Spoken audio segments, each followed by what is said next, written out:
8 deportistas cubanos abandonaron la delegación de su país tras los Juegos Panamericanos y algunos estarían buscando refugio en Chile. De hecho, hoy 5 de ellos pidieron formalmente iniciaron esta solicitud al gobierno. Según datos de Migraciones, desde el 2010 se han recibido más de 30.000 solicitudes de asilo, de las cuales solo se han aceptado 815.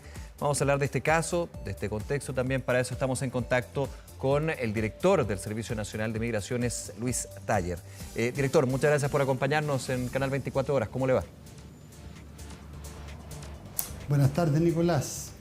Gracias por este contacto. La ministra del Interior confirmaba justamente que 5 de estas deportistas se acercaron al Servicio Nacional de Migraciones. Comienza la solicitud de refugio. ¿Cuáles son los pasos que se siguen tras el inicio ya formal de esta solicitud, director? Sí, cuando una persona llega al Servicio Nacional de Migraciones a solicitar refugio y se le da curso a esa solicitud, empieza un proceso de análisis. ¿Ya? Hay una Secretaría Técnica, que es nuestro Departamento de Refugio, que evalúa los antecedentes, entrevista a las personas y luego de eso emite un informe. Ese informe es revisado por una comisión, que es la Comisión Nacional de Refugio.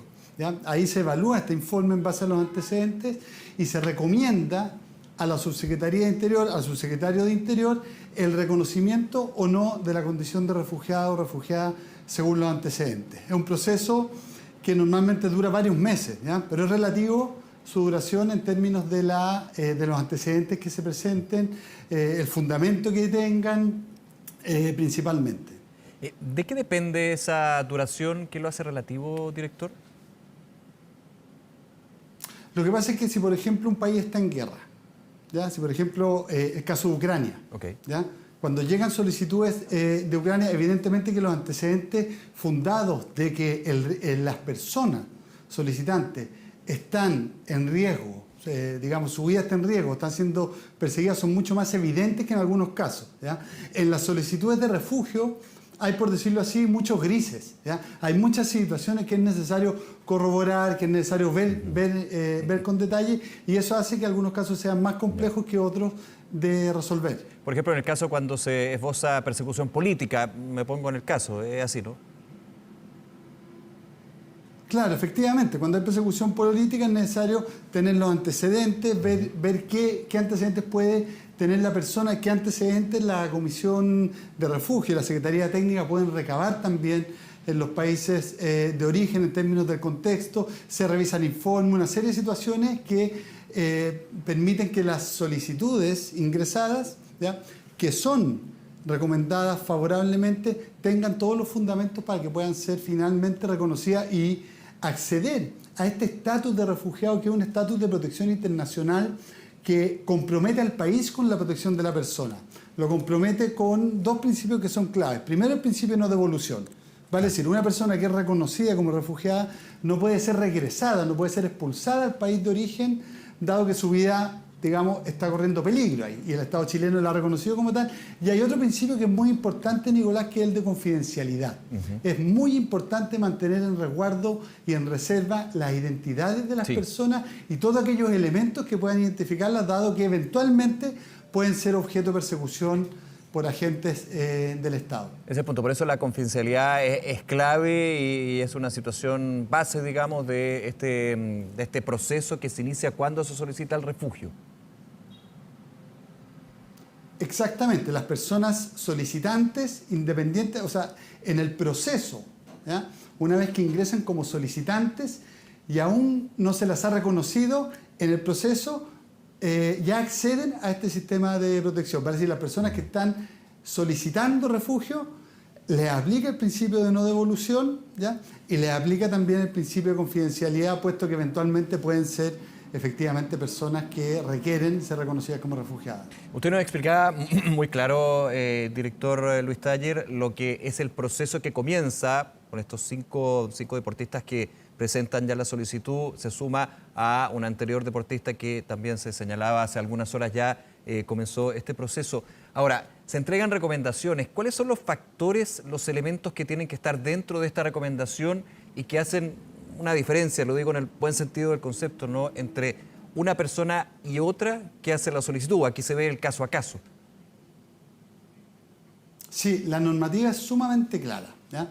La normativa en materia de refugio establece que las personas para, digamos, ser reconocidas como refugiadas, tienen que estar en alguna de las causales, que son persecución por motivos religiosos, de raza, políticos, por opiniones políticas, etc. Entonces son elementos que están claramente establecidos en la ley. Lo que excluye, por ejemplo, ¿ya? O sea, de la condición de refugiado, excluye, por ejemplo, aquellas personas que declaran haber venido por motivos económicos o que salieron de su país porque fueron a buscar o vinieron a este país a buscar oportunidades laborales, en fin, o porque querían reunirse con su familia. Es decir, esos son motivos que no forman parte de la categoría del refugiado y no están dentro de las causales del reconocimiento. Claro, entonces, van a otros procesos, por ejemplo, el de reunificación familiar, estoy pensando. Claro, o sea, hay otras categorías de residencia que son otras instancias como la reunificación familiar, la visa de trabajo, por ejemplo, la visa de estudios, en fin. Entonces, el refugio es exclusivamente para aquellas personas que su vida está en peligro por motivos de persecución política, ideológica, religiosa, racial, etcétera. Ahora, usted decía, es un proceso que dura varios meses. Leía por ahí que puede llegar a durar hasta 4 años. No sé si es un promedio o un máximo. ¿Esto por qué se puede demorar tanto? En términos, hago la pregunta por la duda, de la dificultad que en algunos casos quienes solicitan refugio puedan acreditar esos elementos que usted señala, pueden ser la recomendación que presenta el Servicio Nacional de Migraciones, por ejemplo. Sí, la verdad que las solicitudes que se demoran el tiempo que usted señala, 4 años, son marginales. Yeah. El grueso se resuelve en varios meses, puede tardar 1 año, un poco más, ¿ya? Una parte es el recabar los antecedentes, pero otra parte muy importante es la cantidad o sea, el volumen de personas que solicita refugio en función de las capacidades que hoy día tenemos para irlas procesando. Evidentemente que hemos mejorado con la descentralización del Servicio Nacional de Migraciones, instalando capacidades en regiones para fortalecer aquello.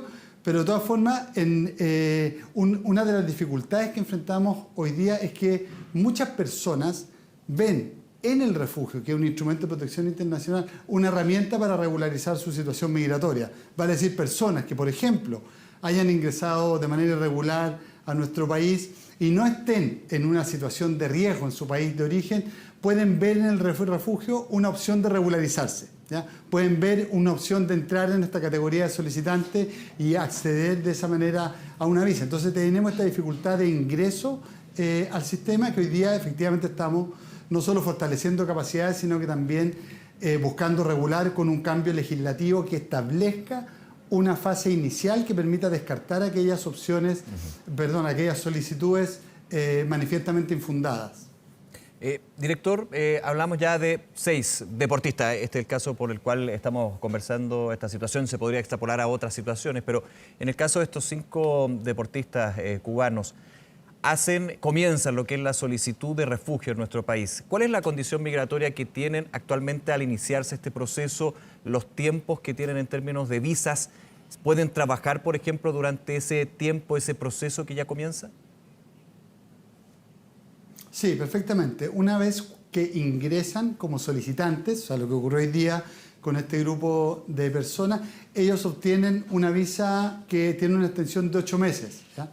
La extensión de 8 meses porque ese es como el óptimo en términos de la duración del proceso de evaluación, ¿ya? Entonces, ahora, esa visa una vez que caduca o que vencen los 8 meses, se puede ir renovando y se va renovando de hecho hasta que la persona o la solicitud es resuelta completamente por el subsecretario de Interior, ¿ya? Entonces, sea a favor o en contra de la solicitud hecha. Exactamente, están en condición perfectamente en situación regular, pueden trabajar en el país, pueden acceder a los servicios, o sea, son residentes sujetos a esta evaluación, pero están en una situación completamente regular dentro del país y pueden desarrollar cualquier actividad, y lo rige además el Estatuto de Protección, vale decir, lo rige el principio de confidencialidad, como le señalaba, y luego le rige el principio de no devolución al país de origen. Otra duda también es bien relevante en este tipo de casos. ¿Se hace el distingo, se hace la diferencia si la persona entró de manera irregular o regular al país? Sí, no. La ley de refugio establece que cualquier persona independiente de la forma en que haya ingresado al país, puede optar a una solicitud de refugio. Vale decir, si una persona, ¿ya?, ingresa de manera irregular a Chile, ¿ya?, podría eventualmente solicitar refugio si es que vive en un país donde la están persiguiendo. Se da mucho que en países, nosotros lo vimos, digamos, lo vimos en carne propia, de hecho, que muchos chilenos tuvieron que salir del país a países fronterizos de manera irregular para evitar justamente el control fronterizo. Entonces, es habitual que algunas de las personas que solicitan refugio tengan un ingreso irregular, y la ley, como le digo, no hace el distingo, ¿ya? No hace el distingo. Sí, queda bastante claro, es una buena explicación de lo que es el proceso, los tiempos y lo que comienza entonces con esta solicitud que hacen los deportistas y las deportistas cubanas en este sentido. Quiero hacer un paréntesis, creo que es bien relevante también en esa explicación, director Luis Taller. Ya se informaba que la Cámara de Diputadas y Diputados de nuestro país se aprobaba un proyecto de resolución, un oficio, solicitando al presidente Gabriel Boric dar refugio a estos deportistas. ¿Esto es viable legalmente cuando se está haciendo este proceso o antes de hacer ese proceso? Sí, ¿puede el presidente dar refugio a una persona? La verdad es que no. La verdad que no. La facultad para otorgar el refugio es del subsecretario de Interior. La ley es clarísima en eso. Ya. Y la facultad para, hacer la recomendación está en la Comisión Nacional de Refugio, cuya Secretaría Técnica está en el Servicio Nacional de Migración. Independiente de que la Subsecretaría del Interior dependa de Presidencia. Es que depende de Presidencia, pero la resolución del subsecretario depende de la recomendación que haga la Secretaría Técnica. Vale decir, la Comisión Nacional de Refugio. Claro. Hay una institucionalidad, ¿ya?, regulada por la norma que establece que la facultad está en el subsecretario de Interior en este proceso que le he comentado. O sea, esta solicitud, podríamos decir, que hacen los diputados y diputadas que aprueban este oficio, ¿estaría incorrecto en términos del camino? Claro, el camino es que la solicitud se haga a través del Servicio Nacional de Migraciones y que resuelva finalmente el subsecretario de Interior en base a la recomendación que se hace desde la Comisión Nacional de Refugio. Director, en un plano general, digamos, en un contexto general más bien de lo que estábamos conversando sobre las solicitudes de refugio, leí acá con cifras reportadas por Migraciones y lo comentábamos al inicio, desde 2010 a la fecha, 30.048 solicitudes de refugio, solo se han otorgado de 2010 en adelante 815. ¿Cómo se explica que del alto número, más de 30.000 solicitudes, es un número importante, pero 815 han sido aprobadas? ¿Cómo se explica eso? Sí, bueno, se explica porque muchas de las solicitudes que han ingresado, ¿ya?, que en una primera etapa de ingreso y de análisis inicial se veían como con fundamento, al ser analizadas en el fondo,